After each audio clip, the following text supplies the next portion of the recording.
ഇന്നത്തെ വിഷയം എന്ന് പറയുന്നത് കാലാവസ്ഥ വ്യതിയാനം ആഗോളതാപനം ജോഡിമാണ്.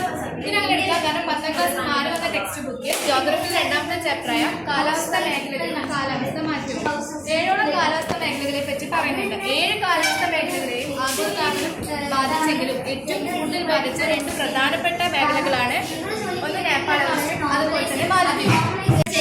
കാലാവസ്ഥ വ്യതിയാനം ആഗോളതാപനം ഇത് നമ്മൾ എടുക്കാനുള്ള കാരണം പുതിയ മാറി വന്ന ടെക്സ്റ്റ് ബുക്കിലെ ജോഗ്രഫിയിൽ 2ാമത്തെ ചാപ്റ്ററായ കാലാവസ്ഥ മേഖലകളിൽ കാലാവസ്ഥ മാറ്റം എന്നതിലെ 7ഓളം കാലാവസ്ഥ മേഖലകൾ പറയുന്നുണ്ടെങ്കിലും അതിലെ പ്രധാനപ്പെട്ട 2 മേഖലയാണ് നേപ്പാളിലെ എവറസ്റ്റും മാലദ്വീപും. ഇത് രണ്ടും ഇത് ഉയർന്ന പ്രദേശത്തെയും ഇത് താഴ്ന്ന പ്രദേശത്തെയും സൂചിപ്പിക്കുന്നു.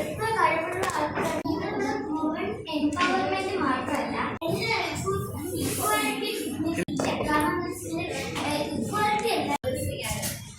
എംപവർമെന്റ് മൊമെന്റ് മാത്രമല്ല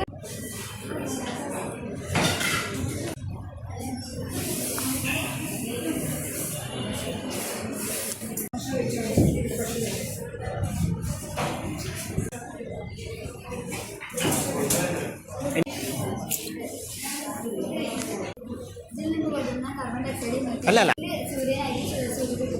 സൂര്യന്റെ ചൂട് കൊണ്ട് എവറസ്റ്റിലെ മഞ്ഞിരിക്കുന്നത് താഴ്ന്ന പ്രദേശങ്ങളിലേക്ക് ജലനിരപ്പ് ഉയർന്നു.